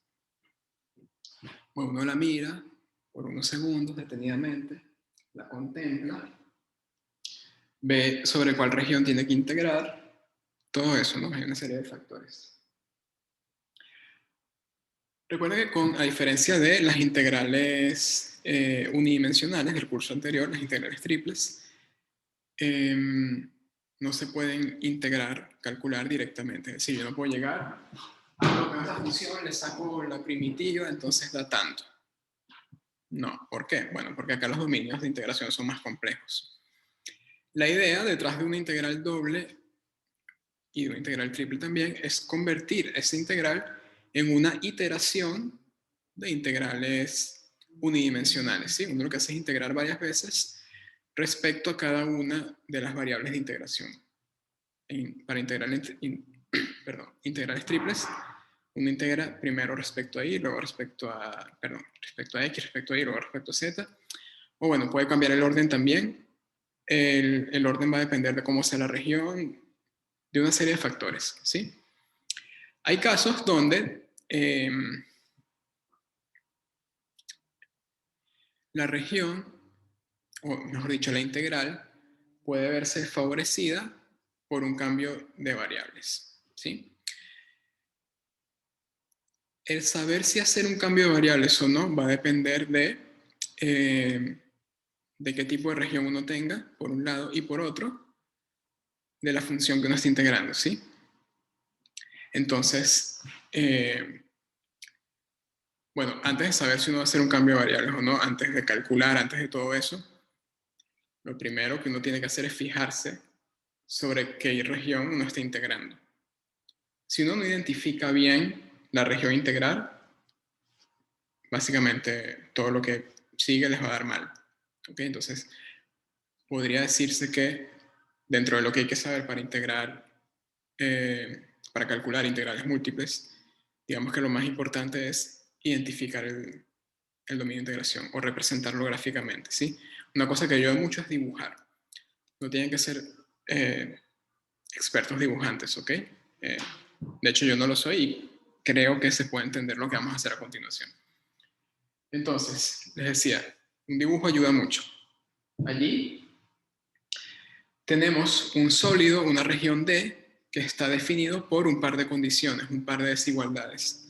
La primera condición me dice que Z es mayor o igual a 1 sobre raíz de 2, es decir, todo punto que esté en D tiene altura Z por encima de ese valor, de 1 sobre raíz de 2. Eso es lo primero. Y lo otro que tiene que ocurrir, la segunda condición que cumplen los puntos de D, es que x cuadrado más y cuadrado más z cuadrado es menor o igual a 1. Les pregunto, ¿quién es x cuadrado más z cuadrado más y cuadrado exactamente igual a 1? Esa igualdad, geométricamente, ¿qué me representa? A ver, ¿quién me lo dice?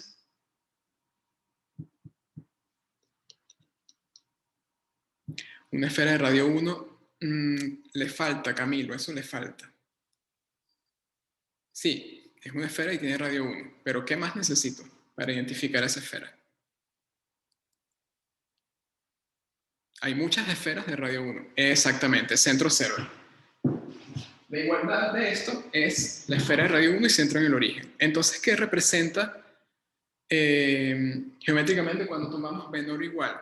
Es la esfera y lo que está dentro de ella, ¿sí? La bola cerrada en este caso, de centro 0 y radio 1. Entonces, ¿cómo representamos geométricamente D? Ubicamos primero quién es la región en R3 correspondiente a esta desigualdad, luego quién es la región que corresponde a esta otra, tomamos la intersección de ambas y eso me da D. Si fuesen tres desigualdades, entonces vemos cómo son tres regiones y tomamos la intersección, ¿sí? Pero en general la idea es esa. Bueno, entonces vamos a dibujar un poquito.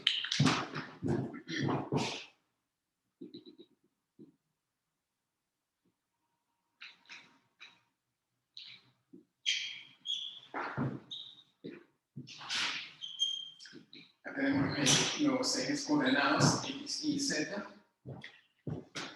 Bueno, sabemos que va a estar presente la bola de centro 0 y radio 1, entonces podemos dibujarlo.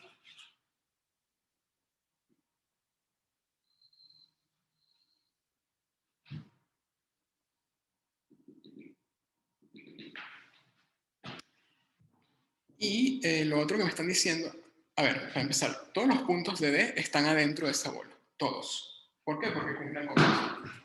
Ahora, además, esos puntos cumplen la condición Z mayor que 1 sobre RG2. Recuerden que para un punto en el espacio X y Z, Z representa la altura, la distancia que hay del punto al plano XY. ¿Ok? Entonces, ¿qué me dice esta desigualdad? Que los puntos están o bien sobre el plano constantemente igual a 1 sobre RG2 o arriba de él. Entonces, ¿quién sería D? Perdón. ¿Quién sería D a fin de cuentas? Bueno, son los puntos que están dentro de la esfera, dentro de la bola, mejor dicho, y por arriba de 1 sobre RG2. Entonces, ubicamos acá 1 sobre RG2. 1 es menor que RG2, entonces 1 sobre RG2 es menor que 1, ¿sí? Entonces, como esta altura acá es 1, 1 sobre RG2 debe estar como por acá, ¿sí? Entonces tomamos el corte del plano Z igual a 1 sobre RG2 con la esfera, eso nos da una circunferencia.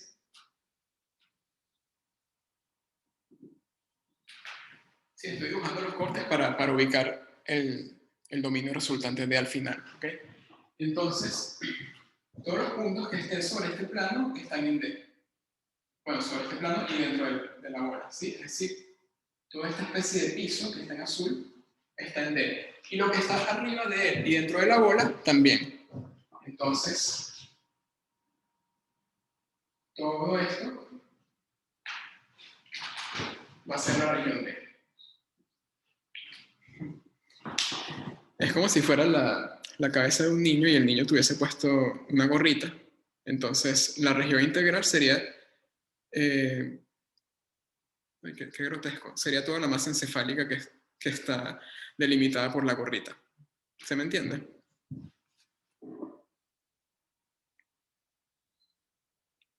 Bueno, si quieren piensen en eso como una naranja, ¿ok? Toman una naranja o cualquier otra fruta esférica, hacen un corte por acá, de esa especie de rebanada pequeñita, se quedan con esa rebanada y eso es el sólido que van a integrar. ¿Se entendió? Si no entienden esa parte, lo demás da igual, ¿ok? Entonces quiero saber si se entendió bien la parte de representar geométricamente el dominio de integración. Ya después nos vamos a preocupar de cómo van a ser los límites de integración, cómo vamos a integrar todo eso. Lo primero que debe estar claro es la región. ¿Bien?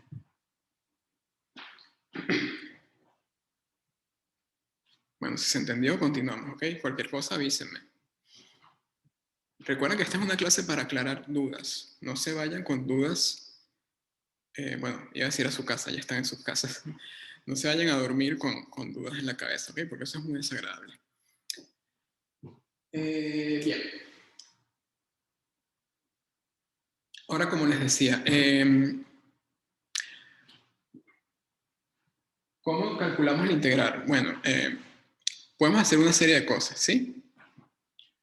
La primera es representar a D, como ya sabemos quién es, representarlo como una región de tipo 1, 2 o 3, ¿sí? Recuerden que para estas regiones uno lo que hace es establecerlos, por ejemplo, región de tipo 1, voy a comentar nada más tipo 1 porque los otros dos tipos son análogos.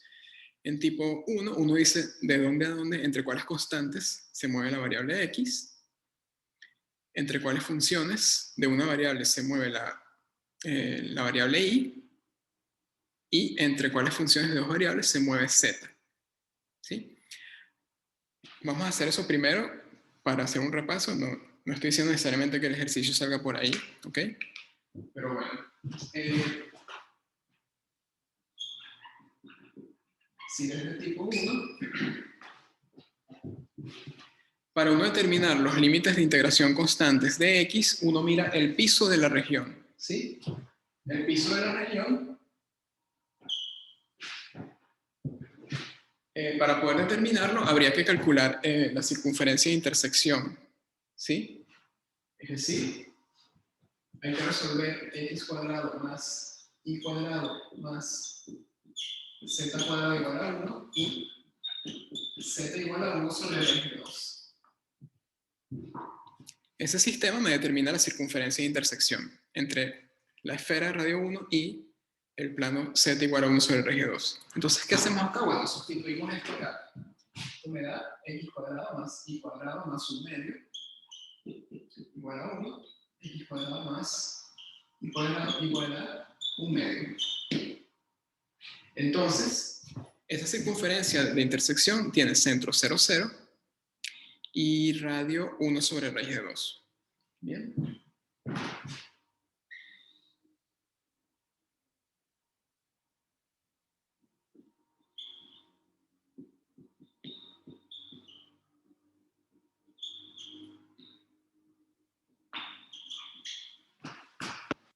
¿Okay? Entonces, bueno, el x, recuerden, esto es x, esto es y, x va a estar entre este valor y este, ¿sí?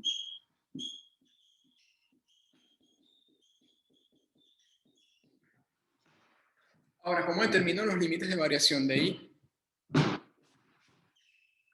Bueno, una vez ubicado el x, el y se mueve entre este punto y este punto.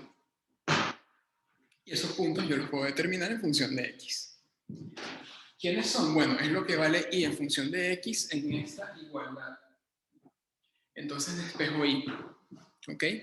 Entonces, bueno, si uno despeja y acá, obtiene que y es igual a más o menos la raíz de un medio menos x al cuadrado. ¿Bien? Bueno, entonces, ¿de dónde a dónde se mueve y? Una vez que ya tengo el x fijo. Bueno, vale menos raíz de un medio menos x cuadrado, me da igual. Ahí me da igual. Un medio menos x cuadrado.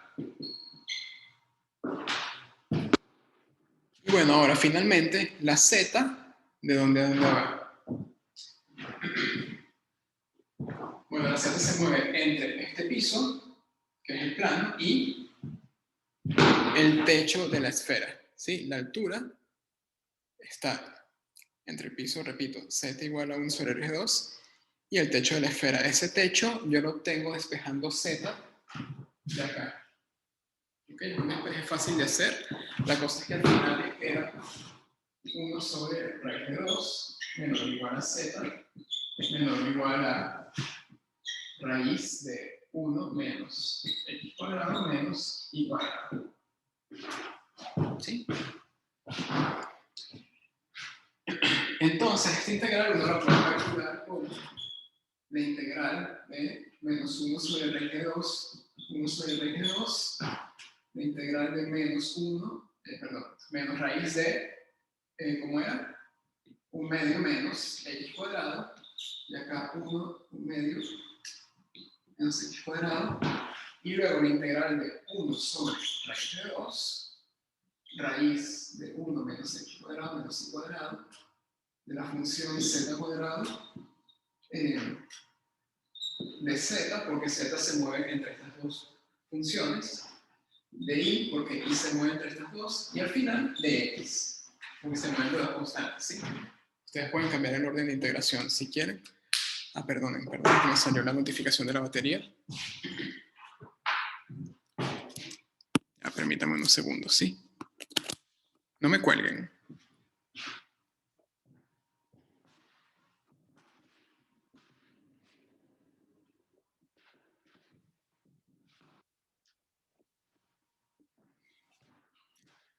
Perdón, no voy a llegar.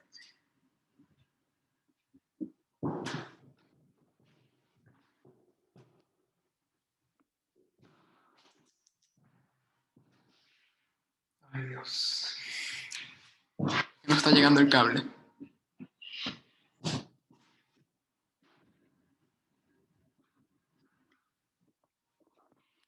Y después lo que no se vea lo puedo volver a escribir, no hay problema.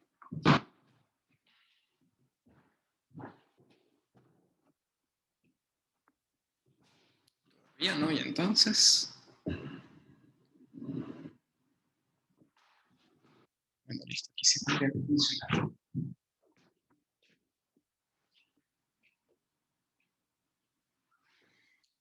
¿Tenemos electricidad? Tenemos electricidad.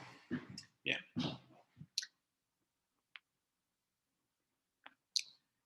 Pregunta Agustín si puedo repetir lo del I. Claro. A ver. El hecho de que X se mueve entre dos constantes es simplemente porque yo lo decreté.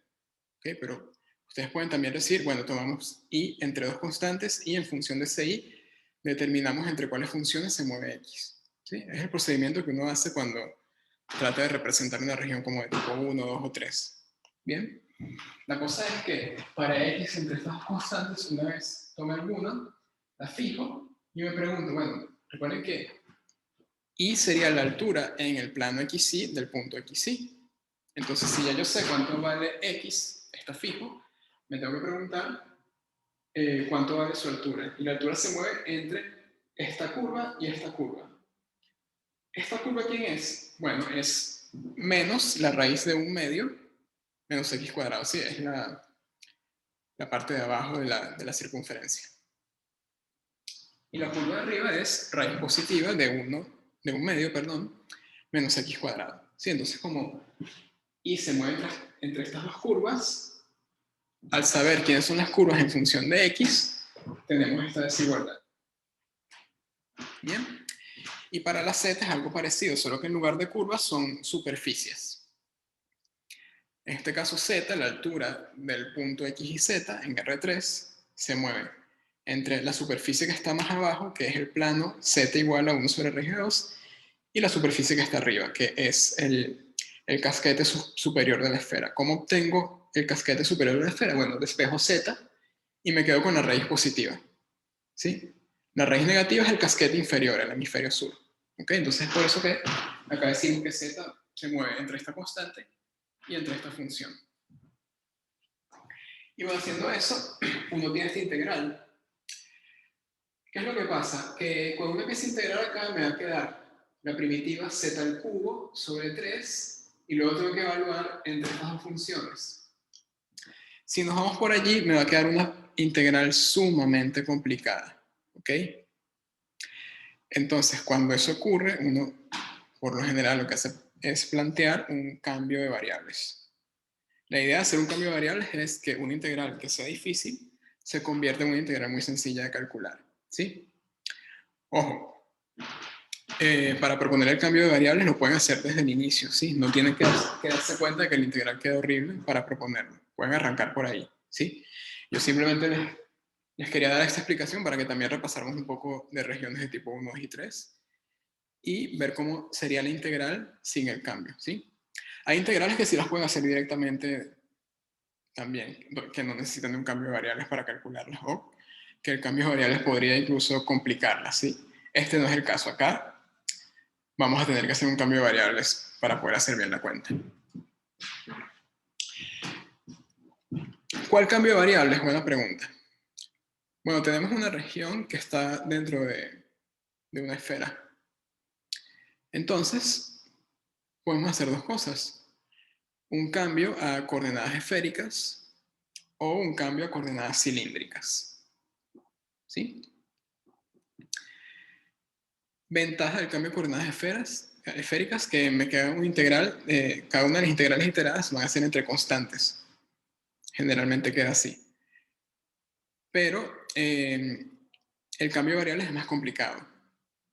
Es decir cuánto vale X en función de las variables nuevas, decir cuánto vale Y en función de las variables nuevas y Z, todo eso es más complicado. Entonces yo lo voy a hacer por coordenadas cilíndricas porque va a ser más rápido, pero si quieren ustedes después en casa lo hacen por coordenadas esféricas.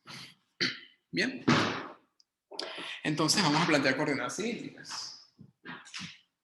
Recuerden que en coordenadas cilíndricas uno decía, bueno, X es R algún radio por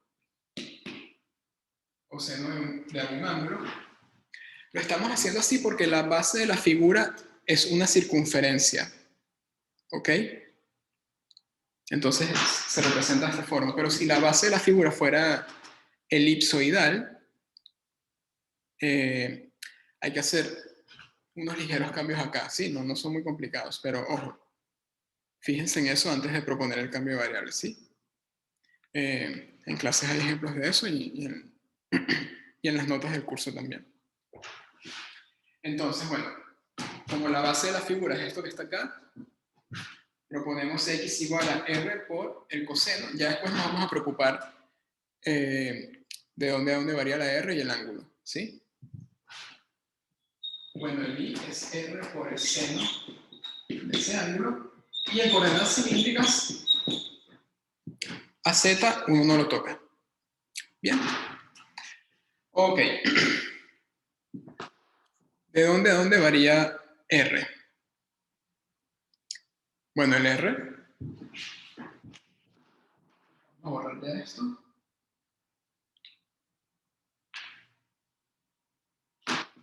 Supongan que tienen un punto x y z, lo proyectan sobre el plano x, y entonces les queda esta proyección de algún punto en la figura, ¿sí? X, y.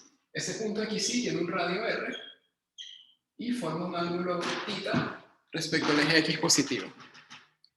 El r, ¿de dónde a dónde se mueve? Según esta base, de 0 a lo que vale el radio de esa circunferencia frontera. El radio es 1 sobre raíz de 2. Entonces el r va de 0 a 1 sobre raíz de 2. Como estoy integrando toda la base, ¿sí? O sea, en ningún momento la figura esta está cortada por la mitad o me estoy quedando con un cuarto de eso, no, estoy integrando toda la circunferencia. Entonces el ángulo va de 0 a 2pi. Bien.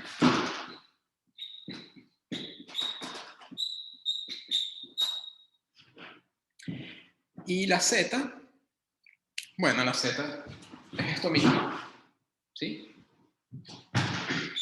1 sobre raíz de 2 menor o igual a z, menor o igual, pero ojo, no voy a poner esto acá, lo que voy a poner es esto que representa, repito, al hemisferio norte de la esfera, pero no lo escribo en función de x e y, sino en función de las variables nuevas, ¿sí? Entonces lo que tengo que hacer es sustituir esto para x y esto para y acá. Y eso me da 1, la raíz de 1 menos r cuadrado. ¿Ok? Hay una identidad trigonométrica que usan allí para simplificar. Al final esa cuenta les da raíz de 1 menos r cuadrado.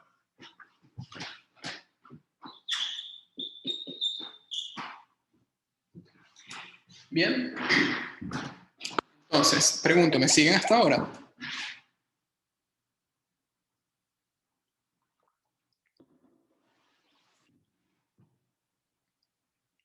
¿Sí? ¿Todo bien? Bueno, tenemos el cambio, tenemos los límites de integración. Ya puedo calcular la integral. ¿Sí? La vamos a calcular mediante un resultado importantísimo, que se lo tienen que saber, que es el teorema de cambio de variables.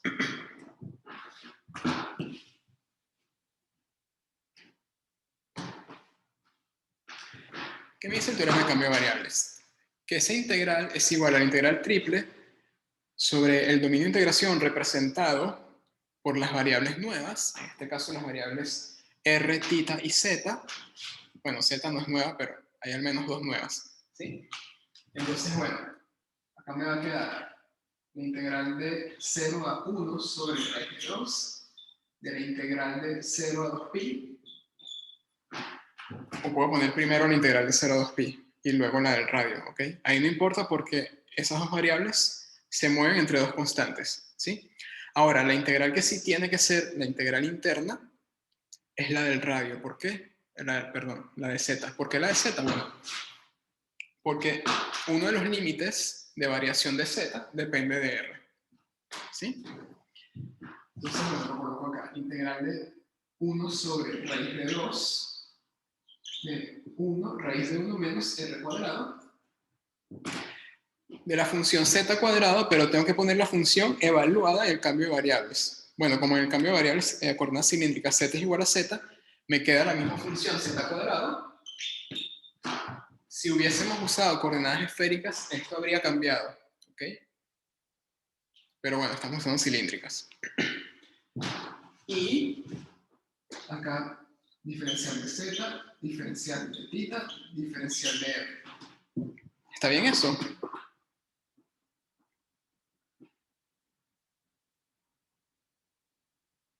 Ajá, excelente, Bruno. Están pendientes entonces. No se olviden, cuando apliquen el teorema de cambio de variables, de multiplicar acá por el determinante de la matriz jacobiana del cambio, ¿sí? Para coordenadas cilíndricas, ese cálculo ya lo hicimos en clases, no lo voy a volver a hacer. Para coordenadas cilíndricas, ese determinante jacobiano vale R. Entonces acá hay que multiplicar por R. Y ya está. Luego vamos a sacar la cuenta, si quieren la sacamos. Me voy a borrar acá.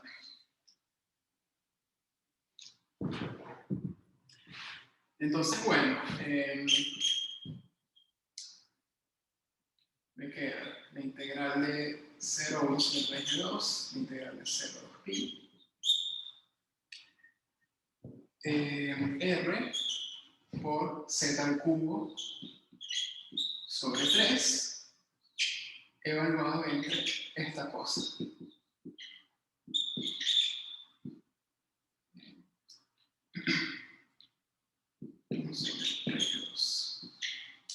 Diferencial de θ, diferencial de R. Si acá queda la integral de 0 a 1 sobre raíz de 2.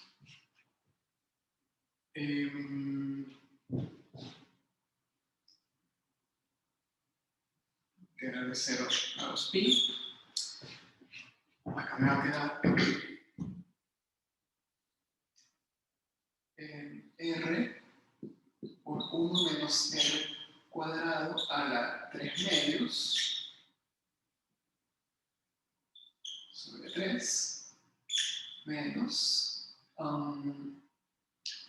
R sobre 3 por raíz de 2 al cubo. Raíz de 2 al cubo es 2 raíz de 2. Entonces, 3 por 2 raíz de 2 es 6 raíz de 2.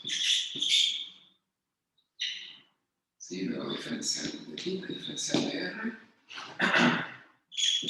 Acá θ no aparece, entonces esto resulta en la integral de 0 a 1 sobre raíz de 2 de 2pi sobre 3 R por 1 menos R cuadrado a la 3 medios menos pi sobre 3 raíz de 2 R y acá diferencial de R. ¿Sí? Yo no sé si eso último se vio. Voy a inclinar un poquito. Y bueno, acá queda sobre todo esta no tanto. Esta integral es muy sencilla. Acá puedes separar esa integral de una resta, es una integral de una variable. La separan en resta de integrales. La segunda, la que corresponde a esta, es sencilla de calcular. Esta lleva un poquito más de trabajo, pero se puede hacer con las cosas que ustedes vieron en el curso anterior. Por ejemplo, bueno, fíjense que acá puedo sustituir u igual a 1 menos r cuadrado. Entonces acá les aparece r que tiene que ver con el diferencial de 1. Entonces hacen cambio de variables, pero ahora para una variable, y resuelven esta última integral. ¿Sí?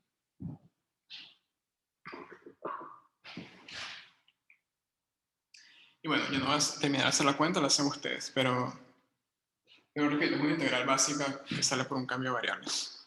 Esta última que les queda unidimensional. ¿Bien? Ya después el resto es hacer cuentas. Lo difícil es, bueno, no voy a usar la palabra difícil, lo menos fácil, digámoslo así, es ver bien quién es el dominio de integración y darse cuenta si hace falta un cambio de variables o no. Si bien aquí al final queda una integral un poquito fastidiosita, a veces no, a veces se simplifica mucho más la cuenta. Pero acá, bueno, esto lo pueden resolver con un cambio de variables trivial que ya saben del curso anterior, ¿ok?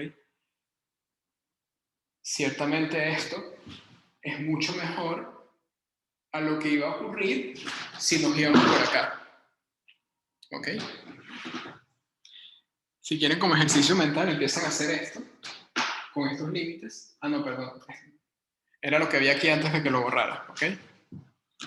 Traten de hacerlo por ahí y dense cuenta de que les queda algo muy horrible. Y bueno, eso sería todo el ejercicio.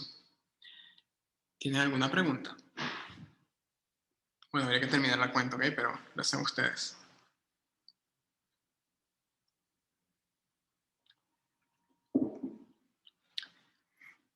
¿Preguntas del público?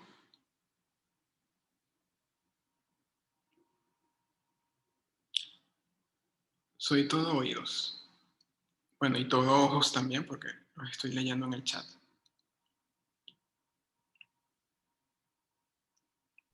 Profe, tengo una duda teórica. ¿Sí? ¿Cómo sería la negación del límite en varias variables? O sea, porque lo estaba leyendo hoy y el límite está definido para una bola reducida. Cuando lo negamos, la bola queda como una bola abierta.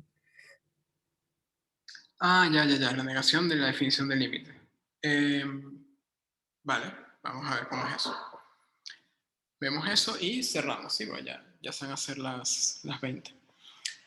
Bueno, permítanme borrar acá si ya no habrá más preguntas.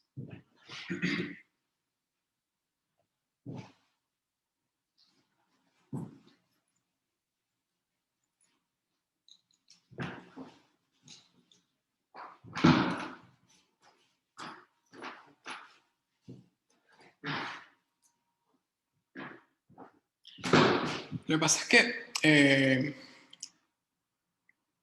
bueno, podrían haber varias negaciones del límite. A ver, vamos a hacerlo para dos variables, ¿sí? Vamos a decir es 0, 0, pero vale para cualquier punto, simplemente para simplificar la explicación, ¿sí? Estamos diciendo que si el límite es 0, 0 vale L. ¿Qué significa que negar eso? Bueno, negar eso es decir que el límite de la función en 0, 0 no vale L. Y esto a su vez, ¿en qué se traduce? Bueno, podría ser, por ejemplo, que la función tenga límite, pero valga algo diferente. De hecho, para que lo entendamos mejor, vamos a negar eso, que el límite sea 1, ¿sí? ¿Qué quiere decir que el límite no sea 1? Bueno, que el límite existe y vale distinto de 1, o directamente que no existe. ¿Ok? Entonces, bueno, queremos negar la definición del límite, la definición de epsilon delta. Bien. Recuerden que esto significa que para todo epsilon mayor que 0 existe delta mayor que 0, tal que si xy pertenece a la bola reducida de centro 0, 0 y radio delta, intersectado con el dominio de la función f. Si quieren, para simplificar nuevamente, vamos a suponer que el dominio es todo R2, pero si el dominio fuese U, acá tienen que intersectar con U. ¿Ok? Pero bueno, vamos a suponer que la función está definida en todo el plano. Entonces, para cualquier punto que me tome la bola reducida, es decir, si yo me aproximo mucho a 0, 0 en el dominio, entonces el valor de la función en dicho punto se aproxima al valor del límite. Es decir, cae en la bola de centro L y radio epsilon. Esta bola realmente, como la función tiene valores reales, ¿sí? Estamos trabajando acá con una función escalar, esta bola es una bola en R, en R1, es decir, un intervalo. ¿Bien? Entonces, ¿qué significa que el límite no sea 1. Vamos a negar eso. Bien. Bueno, negar eso es, fíjense que dice la definición, que para todo epsilon mayor que 0, uno siempre puede encontrar un delta tal que esta implicación se cumpla. ¿Qué significa una negación? Bueno, que esto que está acá no se va a cumplir para algún epsilon, ¿sí? Si alguna condición, enúnciala como quieran enunciarla, si quieren olvídense de esto por un momento. Llamemos a todo esto simplemente una proposición que depende de epsilon, ¿sí? Acá estamos diciendo que el límite vale 1 si para todo epsilon mayor que 0, esa proposición que depende de epsilon es cierta. ¿Ok? Entonces, ¿qué va a pasar cuando el límite es diferente de 1? Bueno, existe un epsilon mayor que 0 para el cual esa proposición que depende de epsilon es falsa. ¿Y cuál es la proposición que depende de epsilon? Bueno, que existe delta mayor que 0, tal que si xy pertenece a la bola reducida de centro 0, 0 y radio delta, entonces el valor de la función en punto de dicha bola está en la bola del centro y radio epsilon, ¿sí?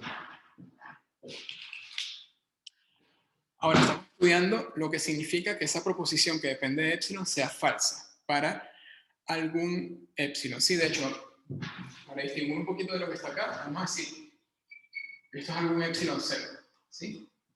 Va a haber algún epsilon 0 para el cual la proposición asociada, que es esto que está acá, es falsa. Entonces, ¿qué quiere decir que la proposición no se cumple? Ya déjame cambiar de marcador.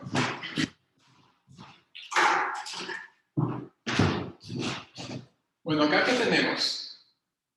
Esto es cierto si siempre existe algún epsilon tal que esto se cumple. ¿Cómo negamos esto? Es decir, cuando esto es falso, bueno, si para cualquier epsilon que tomemos, el que sea, siempre y cuando sea positivo, ¿cuál es la negación de existe? Que no existe, es decir, para ninguno. Bien, entonces, para cualquier epsilon que se tome, esta implicación no se va a cumplir. Vamos a escribir eso. Si vieron lógica proposicional, negar esto sería, como así, este simbolito, proposición de epsilon 0. Bueno, entonces para todo delta mayor que 0, no se va a cumplir la implicación. ¿Qué quiere decir que no se cumple la implicación? Que existe, porque esta implicación acá, en la afirmación original, sin negarla, se está cumpliendo para cualquier punto que uno tome en el entorno reducido, ¿sí?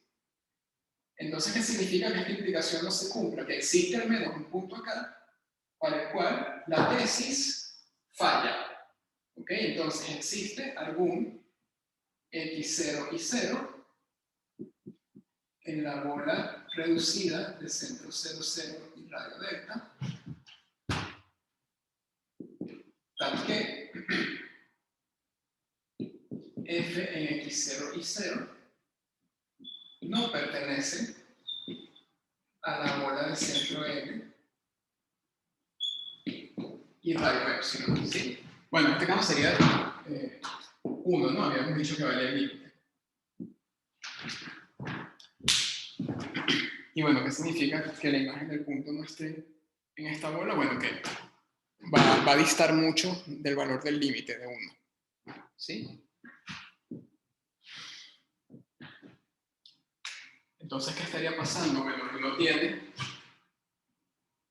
geométricamente hablando, ¿se ve lo que estoy colocando abajo? Creo que no. Ahora sí. Geométricamente hablando, para cualquier bola de radio delta que uno tome, uno puede encontrar un punto acá, x0 y 0, cuya distancia A1 va a ser mayor que epsilon, ¿sí? Si decimos que acá está 1, acá está 1 es epsilon, acá 1 menos epsilon. Entonces el valor de la función está fuera, está muy lejos de ese intervalo, ¿sí? Acá, vamos a decir que está por acá, f de x0 y 0. Entonces, yo no me estoy aproximando al valor del límite mientras yo me acerco a 0, ¿sí? Porque no importa qué tanto achique el radio delta, para cualquier radio que uno tome, uno siempre va a poder encontrar un punto que esté lejos del valor del límite, tan lejos como epsilon me indique, ¿sí? Entonces eso lo que quiere decir es que el límite no es 1. Podría no existir o podría simplemente valer algo distinto de 1, por ejemplo 2. Entonces, para negar una afirmación donde aparecen para todos, existe, implicaciones, si quieren hacer un repasito de esto.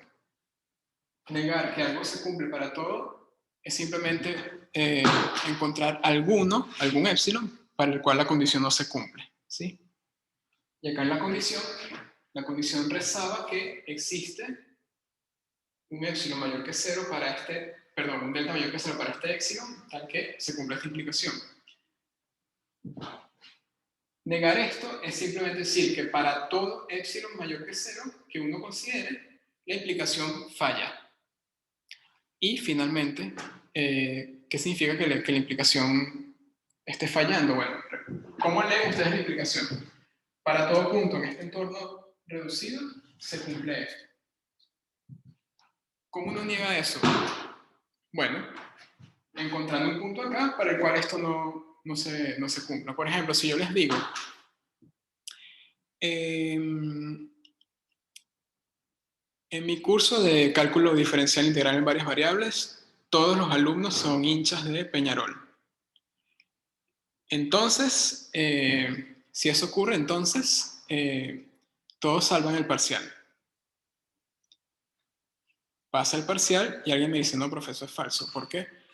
Bueno, porque esta persona que es hincha de Peñarol salió mal. No salvó la materia. Encontraron a un representante dentro de todo el conjunto que estamos, para el cual estamos afirmando la implicación que no cumplía con la tesis de dicha implicación, ¿sí? Perdonen el ejemplo que usé, yo no soy hincha de ningún equipo, ¿ok? Aclaro. Era simplemente para ejemplificar. Otro, todos los perros pequeños, si un perro es pequeño, entonces va a presentar problemas pulmonares cuando tenga una edad avanzada. Y alguien te va a decir, no, profe, yo tengo un pug, está viejito y no tiene problemas de respiración. Bueno, encontraron un representante que no cumplía con la implicación que les estaba diciendo. No sé si se entiende la idea, ¿ok? Capaz al principio los confundí un poco con los símbolos, entonces por eso les quise traer como que ejemplos más terrenales, digámoslo así, para que se entienda bien qué significa negar una implicación. Bruno, que había preguntado, ¿eso se entendió? Se entendió bien, profe. Vale, Mi bueno. duda era ahí en la bola reducida, a ver si cambiaban algo, pero nada. Sí, cambias, es que no, esto va a dejar de cumplirse para al menos un punto que esté acá. ¿Bien? Bien, gracias, profe. No, por nada. Bueno, jóvenes, ya son un par de minutos más de las 20. Esta clase se grabó, ¿ok?